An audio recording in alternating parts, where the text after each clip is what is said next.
Hey everybody, welcome back to the Modern Challenge here at the NRG series. I'm Tannen Grace. I'm joined by Drake Sasser. And Drake, we've got quite the matchup here for at least our first matchup from the feature match area. But looking at the backup match as well, this has huge implications for the leaderboard. Absolutely. Yeah. Like you mentioned, huge leaderboard shifts available here. The matchup we're going to be watching primarily is Zoe Riederman versus Matt Hoey, both mainstays of the NRG series. The backup match is our number 2 spot on the leaderboard coming into this weekend. Joe Bernal playing, of course, his traditional blue white control stuff against Nick Wold on Abzan Yogmoth. So spicy decks. And some great matchups, some cool magic to watch, as well as some huge implications for the leaderboard. We know Zoe just won our team tournament in the modern seat, playing Living In, coming off a top 8 previously with the same deck. She's really found her stride with this Living In deck. As we come down to the match, Matt Hoey here on the play with a Dragon's Rage Channeler and a Mishra's Bauble.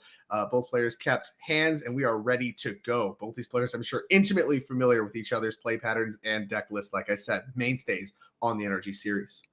I've actually been really impressed with the Izzet Murktide deck this weekend. I think the addition of Ledger Shredder has really pushed this deck a little bit over where it was. The extra threat early and cheap is very welcome in this deck. And then just the extra oomph that it's added to it, right? You know, a little extra card selection, make sure that you get I mean, we saw this deck get taken off Delirium, I think 3 turns in a row in a match yesterday, and then it just had Delirium again, like the next turn with a DRC and a Ledger Shredder in play very easily, making it back that way. So I think this deck has become a little bit more efficient, which I liked, and is a little more threat dense, which I found it was threat light at times that mattered.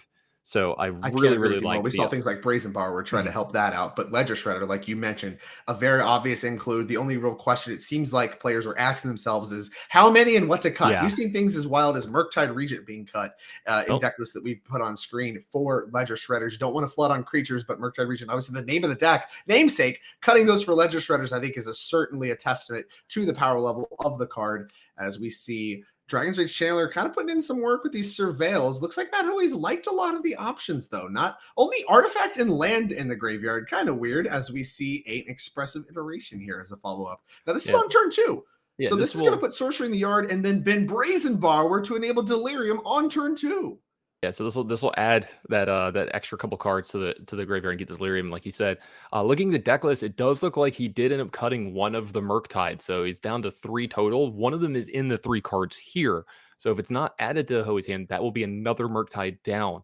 And I wonder if that's a card that you want in your graveyard or a card that you want in your hand for the rest of the game. And it looks like it's going to be added to Hoey's hand here.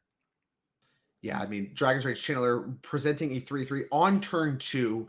Very powerful, but we know from the games we've seen, Murktide Regent can be a lot bigger than that. So potentially setting up to put a bunch of instant sorceries in the yard. Only one right now, a sorcery specifically for Matt Hoey. Going to add a bunch of instant sorceries to the graveyard and then be able to play a huge Murktide after combat to really put Zoe on a surprise, very fast clock. But, Zoe doesn't have a lot of targets to that Unholy Heat in Matt Hoey's hand. So, the kind of the power of Living In is it blanks a lot of the early game removal spells. We're going to see, kind of Zoe do her thing. We've seen her do it a lot here on coverage. She's going to cycle a bunch of creatures. She's going to cast a Living End off a Cascader, put a bunch of power in play, and then that Unholy Heat's going to look like very much not enough, as here comes the cycle of the Waker of Waves. Looking at 2 cards, one to the graveyard, one to hand. And yeah, we're going to see no Murktide here, and I wonder if this is kind of Matt, respecting the power of Living End here, just for these 3 creatures in the graveyard would be huge, and not having, something to follow up here would be big, because if he played the Murktide, it would take the Brazen Borrower out of his graveyard, and then he wouldn't be able to follow up with it because it would be going to the graveyard this turn. Now, Zoe might force that here. We'll have to see. This looks like this is going to be a Grief pitching a Living End. Yeah, and I think the timing on this Grief does seem to indicate with the shock land, not a lot of secrets here. I think Zoe's trying to clear the way for a Living End off of a Cascade spell. Matt Hoey knows that same is true, kind of considering the options. Let me read Grief. Let me see how this works exactly. Could try to do something. I don't know if there's any way to force the Living End prematurely so that Grief doesn't come back from the graveyard, but might even just be considering conceding to hide information. I don't really know, but either way, Matt Hoey thinking about an Unholy Heat to surveil. Yeah, I wonder if he's thinking about possibly unholy heating his own creature here. Interesting. Get something Which, back with a living end? yeah, and like the timing is weird of it, right? Because if you do this, then Zoe doesn't have to go for the living in yet because there's no clock anymore Correct. and stuff. So it's just really strange. This is a really Yeah, this strange is an thing. So it odd does look sequence. like it. Not a lot going on. The Yeah. heat's not worth a lot, as we mentioned, and it looks like it is going to come after the grief, Mhm. which is going to get a surveil, put more instant sources in the yard for not maybe this Murktide, but potentially future Murktides, as well as inform the next draw. Yeah, it looks So like he's thinking about the thinking surveil about the here. surveil here. Yep. A creature I think would have been slammed at the graveyard very, very quickly if it was there. I'm inclined to agree with you. Only a Brazen Borrower not doing a lot. Grief trigger. We see the grief is down from the Unholy Heat, and then Zoe making sure, yep, there goes Murktide Regent. Now Yeah. 6 powers of flyers available to bring So back with the living in. yeah, this is another reason to cast the Unholy is right as well. This makes sure that the Murktide gets out of his hand and into his graveyard this turn. So if living in happens, he's at least got a Brazen Borrower and a Murktide in play. And Zoe's down to 10. So this represents quite a bit of damage over the next turn. So even possibly raceable with the stuff that Zoe has, but another creature out of the graveyard here in Street Wraith. So Zoe about to add a huge board here if they have it. And it looks like they're going to do it on Matt's turn because they know that the coast is clear most likely unless there's a top deck here. Well, she has access to the Force of Negation out of hand, and also stymieing the attack from the Dragon's Rage Channeler does mean a lot. You know, not being able to be attacked by the Brazen Borrower or the Murktide Regent as well means that doing it at instant speed is worth a lot. We're going to see a consider here in response. That's 2 surveils. Could find additional creatures. Could also find counter spells. Maybe want to Force a Negation that. But looks like Zoe not going to do that. There's a little bit of a... Oh, I'm sorry. We're resolving the Dragon's Rage Channeler trigger first. Zoe is still thinking about Force and Negationing this consider. Now, the card was left on top, maybe? No, it was graveyard. It looks like it was a Brazen Borrower. And she is going to go ahead and cast that Force Negation, pitching a Shardless Agent on the consider. No counter spell for that, please. Also, please don't find any additional creatures or anything.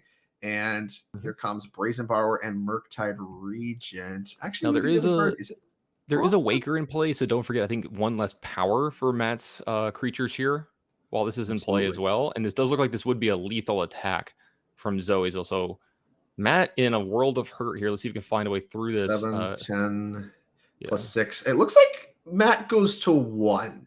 Riverwinders are 5/5s. Grief's a 3/2. Street Wraith 6. So it looks like 3/4, 16, but still doesn't really matter. Matt doesn't really have any lines after that. You could just survive a turn. Not worth a whole lot. No sense wasting our time. Let's go ahead and move on to game 2 for Matt Hoey. A pretty quick and convincing game 1 win for Zoe Riederman on her signature living in deck at this point. An impressive showing just over and over again. Every time we watch her, it just seems like, you know, everything lines up so well for this living in deck. And it's honestly hard to convince yourself this deck might not be the thing you're supposed to be playing this in the format, right? Powerful free cards, a huge combo, just incredible stuff from Zoe. Yeah, absolutely. Been putting up really good results with the deck a lot over the last few weeks. As you said, over a few months. I know I've been watching the NRG series the times that I can, and I feel like I'm always hearing Zoe's name, and I'm always seeing them winning either tournaments or doing well or in top 8. So this deck looks really good.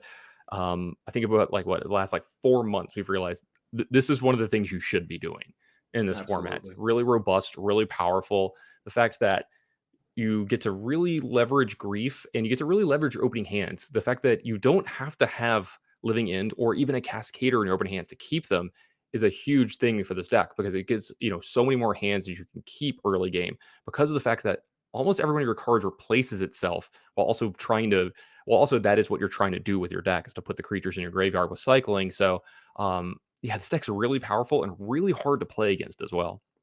Absolutely. So looking at the sideboard here, Endurance, typically a pretty attractive option against the Murktide deck, does a lot to stifle any kind of graveyard shenanigans could be going on with things like Dragon's Rage Channeler or Murktide Regent. We also see copies of Subtlety, Mystical Disputes, Force of Vigors, and Boseiju. I think mostly interested in Mystical Dispute for sure. It looks like interaction is the primary way that the Murktide deck's going to try to interact with you. Sometimes we see things like Chalice of the Void out of the sideboard, so maybe worth reaching for things like Foundation Breakers and the extra copy of Boseiju, things that, aren't awful if they don't find a target, but are crucial to have access to alongside some of your Brazen Borrowers, other effects like that, to answer whatever Hoey may have access to. And if we have Hoey's deck, let's go ahead and take a look at that. Here is the Murktide list. Looks like shaving a Murktide Regent, like you alluded to, for a couple copies of Ledger Shredder. 4 counterspells, 2 spell pierce among the better cards in the main deck games. Unlicensed Hearse, as you mentioned, making another appearance alongside Relic of Progenitus and Tormod's Crypt to round out the Graveyard Hate package for Matt Hoey. So quite a few artifacts. Looks like a Relic of Virginitas, Tormod's Crypt, and the Unlicensed Hearse are going to be the big boons for Hoey's deck here, and the stuff that he's really going to need to lean on and possibly draw in these games to keep himself in this match just a little bit more. Absolutely. Flush of Sherm's obviously good as well. The whole Cascade thing, building up Storm Count, going to be good. So as we mentioned, Matt Hoey mostly trying to fight on the stack with counterspells. There are a few permanents to round out the matchup because the matchup can be a little tough if you don't respect it, as here is turn 1 Dragon's Rage Channeler yet again for the Murktide deck. Zoe just a Spirebluff Canal in the passing of the turn. Looks like Ragavan in Matt Hoey's hand. We'll see if we're interested in dashing that or playing this Relic of Progenitus instead. Yeah. Relic of Progenitus plus Counterspell and Matt Hoey's hand, much better opener for him here. Still a hand that could possibly have some problems with grief, but getting Relic of Progenitus in play as soon as possible, I think, is the number one thing on Hoey's mind. Plus, just getting Ragavan this turn is something that you can do with your extra mana that's left over as well. So definitely going to be a very powerful turn from Hoey here, and very impactful turn as well, because it's going to be able to slow Zoe down quite a bit. And those are the games that Matt wants to play. Absolutely. Looks like the Surveil is going to leave the card. We're still thinking about it. Let's think about this Surveil off the Relic of Progenitus. Zoe, we see at least a Straight Wraith among some other cards, likely Cyclers, in her hand in order to enable the consistent turn 3 living in that we see out of this deck. But as you mentioned, Matt Hoey's hand looks a lot better than it did game 1. We saw the turn 1 Dragon's Rage Chiller from Hoey game 1, a series of baubles and stuff. But, at the end of the day, your deck is still packed full of things like Unholy Heats and various removal spells that don't really have great targets until you're already very dead against the living in matchup. Those cards no longer present, I'm sure, in these sideboard games. Did elect to graveyard a second copy of Dragon's Rage Channeler. And so we're going to go ahead and fire off a couple Street Wraiths in response to this Relic of Progenitus, maybe looking for some Force of Negation action. Yeah, possibly Force of Negation. It looks like there is one here. Maybe trying to find a blue card to go along with it, or better blue card to go along with it here. And this would be a huge play in this game if they're going to be able to stop this Relic of Virginitas here this turn, which it looks like they're going to be able to. Oh, yeah. It looks like Colossal Skyturtle among other cards. That is another piece of interaction. We'll see. Yep, GR is interested in pitching that one. Going to go ahead and put the Relic of Progenitus in exile, thanks to Force of Negation. A very relevant effect here with the Dragon's Rage Channeler already in play, laying the beatdowns for only a single point of damage. Ragavan follow-up, a passing of the turn, and that Force of Negation is key for Zoe here, and where a lot of the new living in decks have gotten their power. These blue cyclers allow you to be able to play these forces and answer a lot of these sideboard hate cards while just being good enough cards to play in your main deck. Now, still, for a good thing for Matt here is always down to 15 because of those 2 Street Wraiths. He's got a lot of damage in play, right? He's got a Ragavan, he's got a DRC. If he finds a way to maybe cobble together, something like Bobble off the top would be really good here, and cobbling together Delirium to push more damage. Zoe, though, does have a grief here. This is going to bust this up a little bit, is what to say, because Hoey does have a counter spell in his hand, but this is going to leave him with, I think, no spells left. And so all the pressure is on Matt Hoey now. He has to find something to interact with either the graveyard of Zoe or with a living end, or Zoe's going to run away with this game yet again. Absolutely. What a demonstration from this living in deck. Like you were mentioning, wow, like how good is Hoey's hand? Like multiple 1-mana threats, Relic of Progenitus, and Counterspell, like all just incredibly good in the matchup. The exact composition you're looking for from the Murktide deck in this matchup. And Zoe, with a copy of Grief and a copy of Force Negation, easily dismantles all of that and is now set up to once again Cascade on turn 3, bring a bunch of monsters back, kill Matt Hoey's entire board. And unless there's a big draw here, it looks like Ledger Shredder the pickup, there's not much Matt Hoey can even do about it.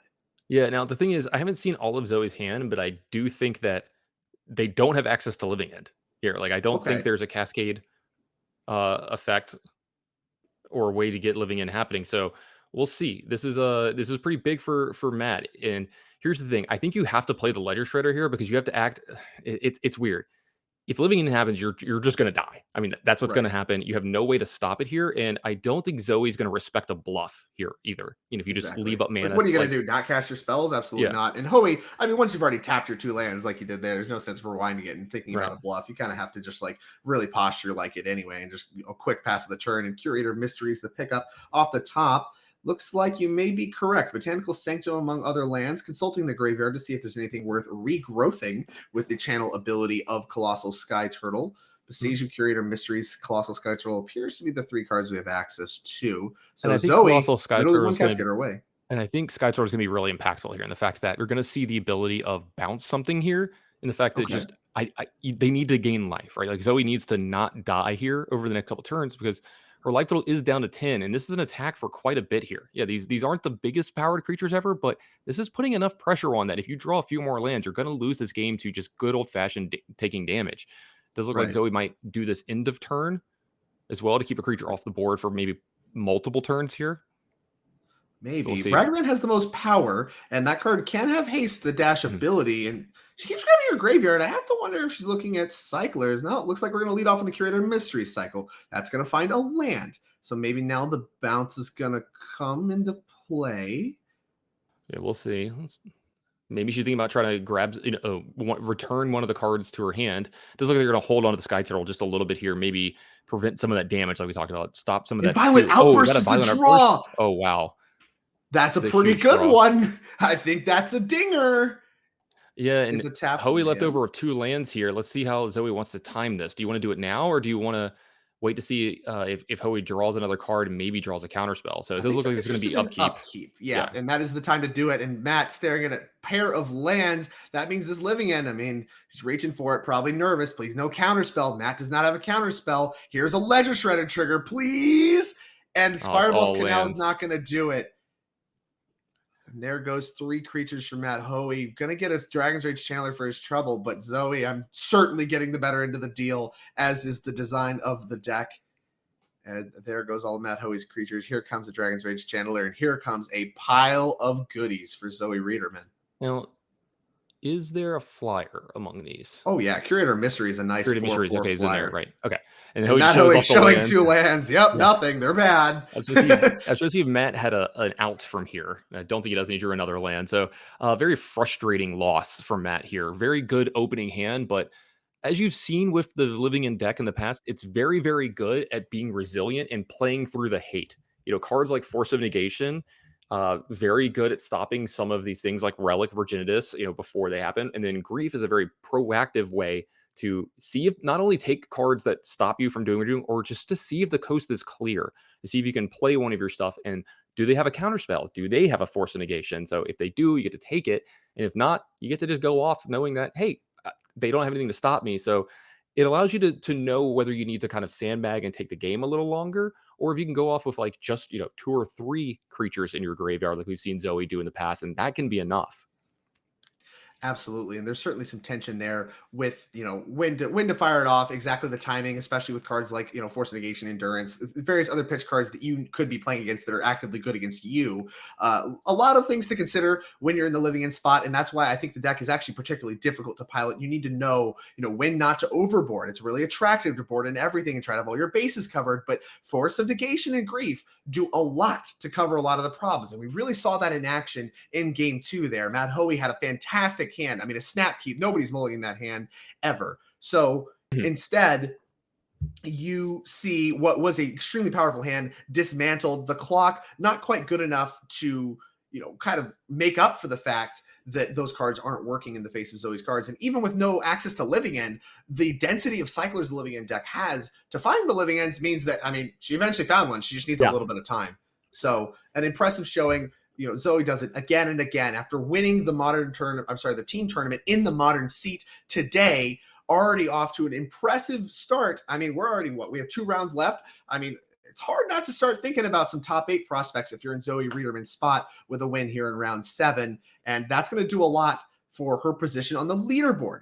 Remember, she came in, I don't know if we can get that pulled up, but I think it's worth taking a look because this is a huge swing for the leaderboard this weekend. She started out position number 14 with 37 points. You can see that here. Won the tournament this morning. That's a 30-point boost. If nothing changed, obviously that would put her in third. Now, there is 2 tournaments going on. There's a lot of points being given out, but she suddenly went from 14th to having her eyes on potentially locking up an NRG championship slot today. An incredible run. And when you're thinking about this day, you're talking about already thinking about top 8s. In my mind, I'm thinking about back-to-back on the weekend. I'm thinking about 2 championships. I'm thinking about 2 trophies and having, the best possible weekend. And, we don't know what some of these other players, we know Joseph Bernal and some of these people are here and where they're going to finish up, but you're looking at moving up the leaderboard in a big way, maybe not even just a few spots, but as many as 10 spots on some of these players, maybe even more. I know Will Kruger's not here this weekend, and some of these players, and like Nathan Stewart here this weekend, they're busy playing in the Pro Tour, so we'll have to see where in the leaderboard she's left after this, but it's gonna be everyone looking up at her instead of her looking up at most of the leaderboard after this weekend. So really impressive stuff from her. Absolutely. You said it right. And I believe our backup match did feature Joseph Bernal playing his, blue-eye control deck. We know Bernal, we've seen him plenty of times. He loves his control decks, especially if they come in Japanese cards. We've seen a lot of that going on. But, he had a juicy point lead. 20 points is no joke coming into this weekend. And suddenly sitting in his position, when you see someone dominating like Zoe Riederman is, maybe you start to get a little bit nervous. Andrew Ellenbogen, a deep run in the team tournament as well, adding a bunch of points to his total. Suddenly you went from a 20-point lead to maybe there's a chance you get jumped. And that is, a lot of the interesting things that can happen in just a single weekend when you talk about these points-based leaderboard shifts. A lot going on and a lot to these players are playing for outside of things like you mentioned, back-to-back trophy. That's legendary, right? Those are things that very few players ever accomplish. Money, huge. I mean, everybody likes money, but these points, above all else, for a lot of these players are something they have their eyes on for that 20K NRG championship at the end of the year. And yeah, these are the weekends that I think the leaderboard gets the most volatile, right?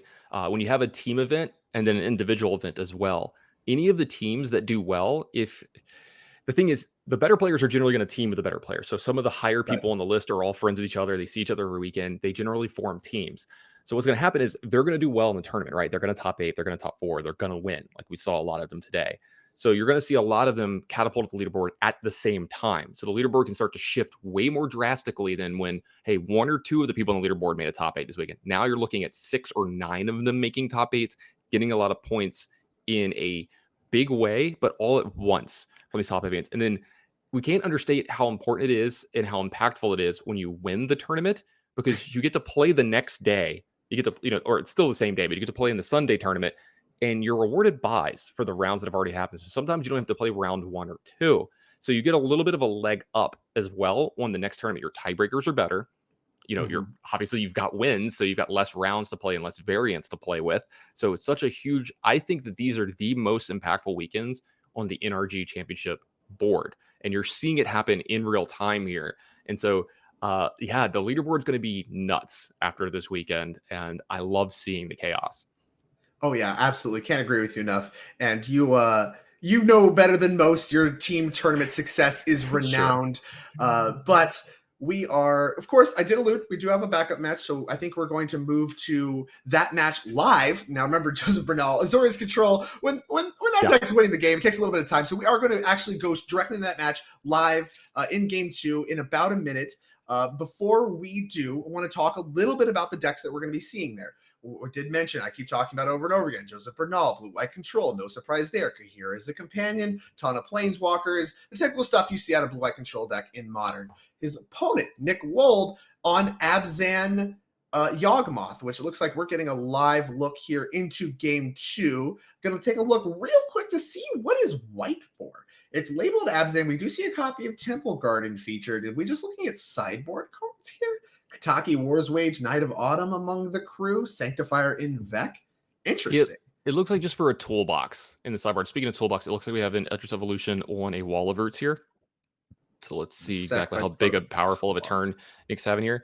Already in play is a Grist, one of the most important cards in this matchup, in my opinion, in blue-white. It's really good at taking down opposing planeswalkers, maybe the only threat that Joseph Bernal has, or it's good at starting, the value train. Like you get some 1/1s from it. You start milling cards over into your graveyard. You can maybe do some very impactful stuff there. So This is a card that I remember the first version of this used to have like 1 Grist in them, and now they've gone up to 3 or 4. We see 3 in this list, but super impactful card. Also, it's a win condition. The ultimate on this can kill from almost out of nowhere. It's a -5, which there's 5 loyalty there, right there. It says each opponent loses life equal to the number of creature cards in your graveyard. And is that what just happened? Did Joseph Bernal just die to the ultimate from Grist? I think so. I think Bernal just died to that. Well, But it looks like they're we're reaching reaching for cards, so maybe this sideboards. wasn't good enough to get everything done, and Joseph actually won that game, or was this game 1? I was gonna say, I thought we had a game already decided. It looks My maybe that was just game understanding 1. Okay. I think that was game 1. You're right. I think Okay. that was game 1. Nick Wold has taken game 1 here, and we are moving to the sideboard games. You see Joe pulling the Kira back out. Don't want that one actually in the deck. Yeah. That one needs to be revealed. Thank you very much. Very And funnily this considering the morning sideboard in the finals, the team that won, the player that was on camera had shuffled their companion into the deck, forgot it, drew it in their opening 7, didn't matter, still won the tournament.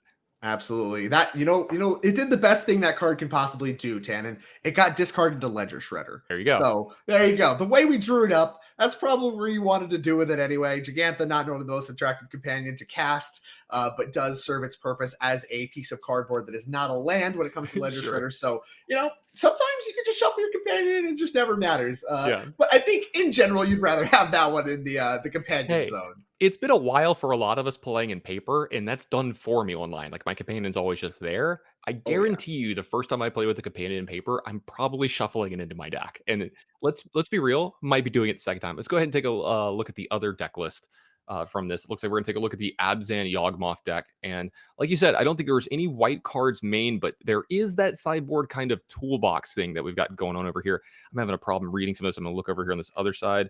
Veil of Summer is a card that maybe comes to mind here, making sure these cards resolve through some of these counter spells that you're expecting to see out of Bernal's deck. But we're looking at, I was supposed to say, what else do you see here that might be coming in? On the last troll, and Yeah, if that's a there's good a one. spot for that card, I think it has to be here. If you're playing against Blight Control, this seems like the spot for you to throw on the last troll. So I expect that card to come in. We can maybe see something like Phyrexian Crusader if you're wanting to get cute. Like if there's a spot for that card, right? Protection from white seems like pretty attractive against the blue and white deck. So a lot of good options here. Like you said, the white card's a toolbox. We have access to Quarter Column. We have access to Eldritch Evolution. If the Yawgmoth plan is shut down from something like a Rest in Peace or some other, effect, having cards that provide bullets, things like Thrun that you can search for instead, are going to be attractive options. And you did mention Veil of Summer. I don't think you can bring those in fast enough in the control matchups. 1-mana cryptic commands do represent themselves pretty good in the green creature decks against control decks. So kind of an interesting take. I don't know that I've seen as much white splash, especially when Ignoble Hierarch actually feels like it would push you towards a red splash more, given that it does make red mana. But impressive stuff to see. Yeah, we're going to take a look over at Joe's deck. I'd be remiss if we didn't look at both of them here. In Joe's deck, there you go. Some Fire Ices kind of, we see this sometimes, right? You want to have the third color in the deck hiding in there for your prismatic endings. And then sometimes you just want to cast these cards, right? Like Ice is a decent enough card to cast in some matchups just to be a pseudo time walk. But Fire really does a lot of work in this matchup in particular in cleaning up some of those extra bodies off the board from Yawgmoth. And that can be pretty impactful. But looking in this sideboard, Rest in Peace jumps out. What else are you looking at? Yeah, obviously like Rest in Peace a lot. I think gut shots are really attractive. Being able to develop your mana with tapped lands and still be able to answer the 1-mana creatures seem extremely appealing to me. And potentially you can reach for things like Aether Gust and Dress Down. Of course, Aether Gust being able to answer some of the tutor effects. Things like Eldritch Evolution that have a sacrifice as part of the target are especially interesting. And I believe it gets around Veil of Summer too, being able to choose stuff. So a little bit of the mixture of the counter spells, a little bit of mixture of some of the removal spells. Kind of just whatever you want to see and what angle you want to take. I imagine Grist is probably one of the harder things for you to beat, and Gust does a good job taking care of that, where a lot of other cheap counterspells may not be able to get it done. So we'll see, exactly the mixture Joseph wants, but I think a lot of good options for Bernal in this match as we quickly play a Held Fountain tapped here on turn 1. Looks like maybe a mulligan for Bernal. I think both players mulligans. Okay. A Shock and an Ignoble Hierarch is going to do it for Nick Wold. And a draw from Joseph Bernal. Polluted Delta, untapped. Going to Prismatic Ending the Ignoble Hierarch. No turn 2 Grist for you, please and thank you. Now, it may look weird to some people that Joseph Bernal has a Triome in his hand and he's not playing it tapped here. And I think this is just to give him more flexibility as this game goes on. Now, he doesn't necessarily, want to play it early sometimes, because if he does draw, like, say, another land and another land after this, he's going to start to be flooded. So this is going to give him the option of, if there's a turn where it's palatable for him to play it and play spells, he'll be fine with that. Otherwise, this gives him the option the first time that he leaves up mana, if nothing happens, he can cycle this land instead of just having the extra land in play. This is a really tight play from Joseph that I don't see enough players doing, where you kind of mindlessly like, oh, I have a Triumph, I'm opening it, I'm just going to play it on turn one. Yep. Get it out of here. And I've done this a few times, been very happy with it. Or when I've played it turn one, on turn 7, I realized I should not have played this Triumph. I should have cycled this. I am flooded on lands, and boy, having one of these lands having cycling would be nice here. And we do see exactly what you're talking about. Is here's a turn 3 Teferi to pick up that Wall of Roots. Joseph Bernal doing a great job of kind of stumbling Nick on mana. We do see the Abzan and green and black Yawgmoth decks typically subsidize a lot of their mana base with mana creatures, so being able to handle those as they come down is an important part of the pace of the game, especially when you're Azorius Control. You're not looking to play a quick game, so you need to buy that time to get to your late game cards. Don't get, don't get your doors blown off by things like Young Wolves and all kinds of little creatures that are dispensed by powerful mana creatures. Yeah, and you see Joe really doing that this game, right? Really leaning into that, because the Yawgmoth deck in this matchup plays out kind of weird. It's a little harder for you to combo in this matchup because of the fact that there's counter spells and there's so much removal prevalent, that you become this weird beatdown deck with like 1/1s and 2, random power and toughness creatures. And that's the kind of game Joseph wants to play here, that Mr. Bernal wants to play. He wants you to have random boards that don't work together. So you're going to see him pick off the early creatures that have mana abilities, and then the important ones later, to make sure that there's not anything getting cobbled together that's too much for him to deal with. He can deal with individual threats. When everything starts to work together, that is a problem. Little Knight of Autumn there is definitely one of the cards that was added to the toolbox in white mana that could be relevant in this matchup. Now, Grist coming in, that's a big one in this matchup as well. Yeah, Grist resolving is a big play for Nick. Being able to kind of get a continuous stream of creatures, no matter how small, always very powerful against control decks. I mean, the idiom is Planeswalker's good against control decks. It's always true. And we see Supreme Verdict among other cards in Bernal's hand. There's nothing worse than having to fire that off just to sweep up like 3 or 4 like insect tokens that are beating you down, right? This Grist really representing a lot of card advantage for Nick Wold, and I think honestly one of the more impactful cards of this matchup. We do see an Otawara that could bounce it if that's something Bernal is interested in, but in general still going to be obnoxious no matter what. Yeah, and so this is a sweet turn from Joseph here. He's got a bunch of options, right? Like, he's got the Otawara, or he can cast the Wrath here if he needs to at instant speed. Say if like Nick plays 2 more creatures and then mills over something and has a bunch of stuff, then you can Wrath go into a turn with no creatures in play. Or he's still got the land that he can cycle as well here. So he's got a lot of options to deal with here. The Grist is at 5. That's where the quote-unquote ultimate is, but this isn't game ending like it was in the first one, but it is something to think about. You can allow this to stick around for a few turns if you have to. You don't have to answer it right away, but eventually you're going to want to. Also, he's got the option to end of turn bounce the Grist, untap, Wrath, and then the game is just kind of reset to where it was before, and you still got your Teferi around. So this looks like this is what Joe's going to do. That might be the case. Yeah, like you said. Now, do keep in mind, we do have a Teferi. We actually don't really even need to we don't need a Supreme Verdict on our turn, provided we find the white source to do so. We can do it at instant speed thanks to Teferi Time Raveler. So we'll see exactly how Bernal wants to sequence things. I do believe we do need an additional white source in order to even be able to cast that Supreme Verdict, and bouncing Grist definitely seems like part of the equation, as that card is just going to continually produce a stream of 1/1 creatures. And that's really bad, as we've mentioned, for Bernal. And trying to get the board clear for as long as possible in order to stick Bernal's Planeswalkers of his own is definitely the way we want to sequence things. Looks like Solitude to pick up. That's not a white source. It's not a white source. And I was wondering if the white source happened here, if you would be incentivized to cast Supreme Verdict now to play around something like Court of Calling, a card that we actually see in Nick's hand. But yeah, maybe not. And here we go. We do have the white source. It's the Triome that has been sitting there forever, but that's not going to allow him to cast Supreme Verdict this turn. So a little bit of a problem there, but leaving up 4 mana, it's going to give Nick a little bit of a pause here. So that's one of the good things about the blue-white deck is even when you don't have stuff sometimes, you can represent it by leaving up a bunch of mana, and your opponent has to give you credit for having something here. So they may play a little more conservatively or differently in some spots. Yeah, potentially, for sure. And you did mention, you brought up the kind of the sequencing with the Triome, being able to potentially cycle it later on. here maybe a little bit punished for it, having to play it Yeah. here on turn 5 as the tapped second white source in order to cast, both Solitude and Supreme You Verdict. I'm sure would both love that card. can't do this, right? Yep, there's a Teferi in There is a Teferi play. in Unless play we're here. already untapped and on the main phase. Yeah, here we go. I think Bernal has Yeah. pointed out Teferi. Yeah, absolutely not. No, thank you. So that counter goes away, yeah. Yeah, I got to put those back to where they go and untap. Those dang static abilities on these planeswalkers. They get you every time. Those Oh, are yeah. the Spark Planeswalkers. I remember a stream of tournaments where people were talking about how they just forget those constantly. And they're pretty punishing effects. Things like drawing extra cards under Narset and just casting spells and reveal free information. It's tough. Speaking of Narset, I really want to see that versus Ledger Shredder. Haven't seen that one happen just yet, but Oh, it's required, isn't it? yes, it is. So you're gross. discarding.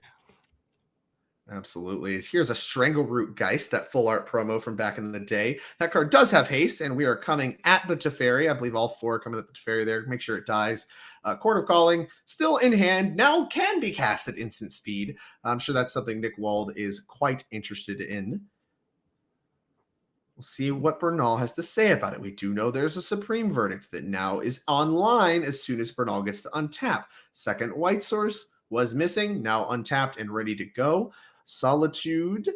Yeah, don't forget Bernal, among others. Yeah, Bernal knows about this Court of Calling now as well. So having that knowledge definitely helps out a little bit. It's going to let him sculpt his turns a little better. So I kind of like this. He's just going to go ahead and play a Teferi and bounce something here, gain some life, draw another card. I think he's going to get into a point where he can Supreme Verdict and use Counterspell in the same turn to kind of have all of his bases covered. He doesn't want to, leave his shields down and have Nick Wold do a whole bunch of things or get Grist to resolve. So, playing on the knife's edge here, taking some extra damage, but this is the lot you have when you play the blue-white deck. You have to bend and not break in a lot of your matchups.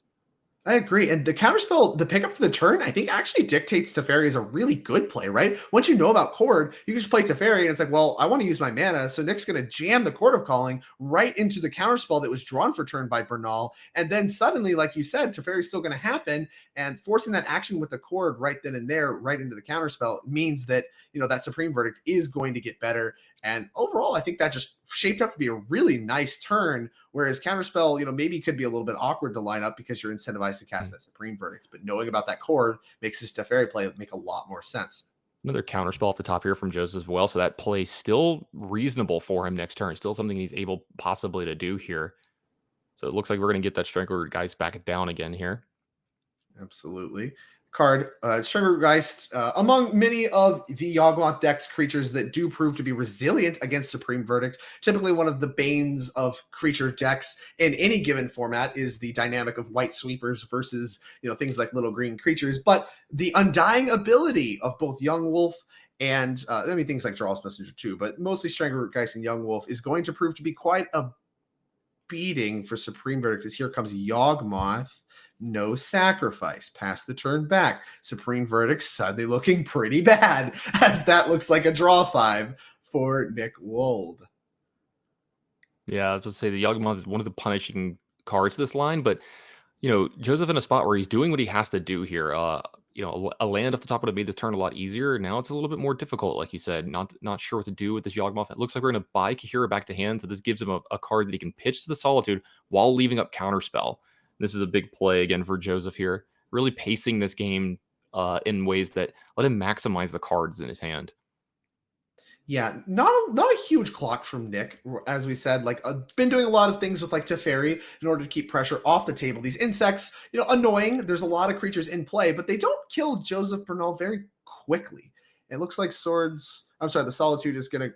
Swords. It's a Swords effect. Solitude's going to go ahead and try to go after the Yawgmoth. Going to respond by sacrificing Strangleroot Geist, get a little bit of card for our trouble, and maybe do a little bit of tricks with sacrificing creatures, remove a counter from that, and now looking like it might be a lot more than meets the eye as far as cards go. We'll see exactly how deep Nick Wold wants to go, but hard to imagine Nick untapping with less than the goods on their next turn. Yeah, and Joe's just got to, again, not bend, not break here. He's going to take a good bit of damage. We'll see how deep Nick wants to go here, how many cards he wants to draw, because he still wants to present a clock, right? He still wants to threaten Joseph's life total here, because Joseph's at 17. It does look like he's going really deep here. So Oh, looks like I'm the sorry, not solitude that deep. just happened. Yeah, yeah, Yeah, so yeah. that Looks like got we'll see the removed to clock. Solitude. So yeah, so I was gonna say not as deep as he could have gone here, but he's gonna keep the max amount of power in play here. Enough cards in his hand that I think he's fine with. I think he has 6 spells behind this. So all Joseph has to do is to make sure that nothing too impactful doesn't resolve that doesn't also get answered by Supreme Verdict here.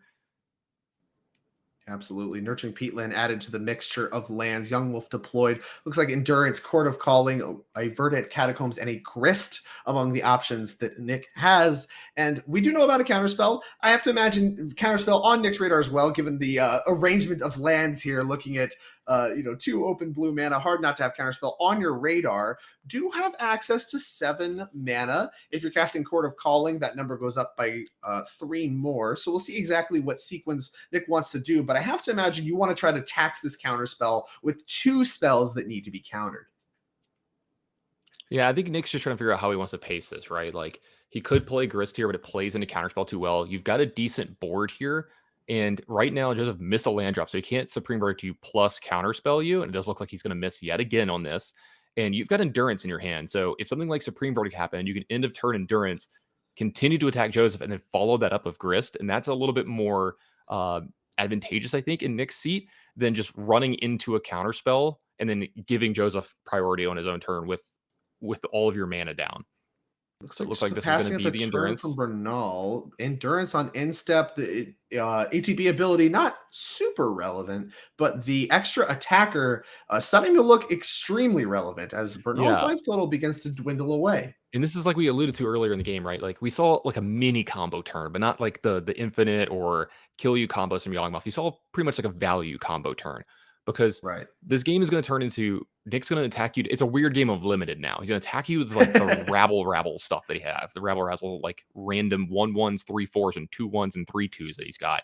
And you're playing a control deck, and you don't want to spend like 1 card on some of these cards. So it puts Joseph in a tough spot, like we see here. So it looks like Ice is going to happen here, probably tapping down Endurance. Or he's going to be Fire. I apologize. Pick off the Insect and the Young Wolf in combat. Yeah, this is way better, actually. What you want to do here is you want to cast it this way because this picks off Young Wolf, brings it back as a 2/2, but it has the counter on it now. So it's going to actually die to the Supreme Verdict. A little tighter play from Joseph here than I initially thought. Yeah. And, Bernal suddenly looking like we might finally have, we've lost a little bit of life in the process, but we might finally have a really good spot for this Supreme Verdict. Now, we do know Nick Wold still has access to things like Court of Calling and the, wow. And so here, this is really important. This is really important for everybody at home. There is a distinction between Supreme Verdict and Wrath of God. You cannot regenerate from Wrath of God. You can from Supreme Verdict, and there is mana up to regen Thrun the Last Troll here. And this is an ability that hasn't been printed in a long, long time. It's a confusing one. Regenerate, if you look at the actual rules text for it, it's got a lot going on. It acts more like a shield than it does something that, brings back something that's dead, which is not terribly intuitive and probably why they sunset that for other abilities. But either way, is here. Let's see, A, if they remember what Regenerate does and Regeneration happens here. B, let's see if they remember the unknown part of Regeneration, that it comes back into play tapped. I want to see if they remember that. Well, it never leaves play. It just kind of nullifies any damage and destroy effects. But it does, you're right, it does tap it if it is untapped. It is not required to be untapped, but it will tap it if it is untapped. It was relevant back in the day when we had more combat happening with Regeneration, because you could kill something pre-combat, they regenerate, and you're like, all right, well, it's tapped, now I can attack you. And so there's Thrun the Last Troll for everybody at home with our players disappearing for a moment. There we go. Yeah, they're back. Little magic trick. We're playing Magic, right? You had to look really far for the land to grab off Verdant Catacombs. Here is Thrun the Last Troll. Quite a hateful card, I tell you what. Played against this card, actually a staple of Modern for a long time. We used to see it in Birthing Pod strategies back in long time ago, a little bit after the card was even printed. Can't be countered, can't even be targeted, and it regenerates. Really annoying. A troll in name and function. I love it, Drake. They don't make them like this anymore. I'll tell you that. No, they don't, Tannen. No, they don't. And this card was the bane of my existence. This card was the bane of my existence for quite a while. I was a control player for a very long time. I have died to many a Thrun the Last Troll. I'm right there with you. And honestly, I do remember a distinct time where I was playing Jeskai Control in Modern, and I would put a Wrath of God specifically in my sideboard for the pod matchup to make sure it dies. And looks like maybe thinking about a Court of Calling in response to the Supreme Verdict. Could grab something like a Undying Creature. Undying A creature, but grist. that might tax the mana too much to regenerate Thrun, which we do see happen here using the Wall of Roots. Going to put the 5th -0/-1 counter on the Wall of Roots that had 4 counters previously. Going to kill that one as a state-based action. The rest of the creatures going to die to Supreme Verdict anyway. Looks like Thrun is regenerated and more or less looks tapped. Oh, no, I was going to say, I think he nicked it, so I think it's a rule that doesn't matter here, does it? I just wanted to see if the Absolutely players not. knew about this one. 0% to matter. Yeah. I definitely would have done it just to have the lulls from it if I was the opponent. I'd be like, that's tapped. Like, just to get them, you know? But so it looks Absolutely. like And that here grist that is a Grist follow-up. One of the best follow-ups I think you can have out of the Yawgmoth deck after a Supreme Verdict happens. Gonna mill a Grist. That's ooh, 2 tokens. ooh. And there we go. Gonna go ahead and build an Ignoble Hierarch. So yeah, we got 2 tokens having built a Grist. That's the second time we've seen that on camera. I feel like you don't see that often, but of Nope. course the flavor text where you mill an insect, you get to go ahead and do it again. And And so now suddenly 6 power back in play. Bernal at 3. Supreme Verdict still not good enough despite a second copy, and that's going to be the match. Thrun the Last Troll doing what it is there to do. Take care of the yeah, control players. yeah, we mentioned this in sideboarding. The Thunderlust Troll is going to come in and be relevant. You know, it's a very good Court of Calling target. I mean, you could even Edric's Evolution for it if you need to, and you have mana to regenerate it here. Like you said, it's a real callback to Modern, I think about like 8 years ago, where it was like kind of a staple, you know, back when Pod was legal, you know, Malira's Oh, yeah. Pod and cards like that. But a card that really showing its mettle in a matchup like this, because this is why it warrants a sideboard slot. You saw that it completely dominated this game when it came into play, and cards like that aren't really made anymore. And so it's really, really impactful when it happens, and it's super narrow. But everyone plays Supreme Verdict since it can't be countered, and not Wrath of God where you can't regenerate from it. So really corner case coming up, but that's where good deck building can win you games.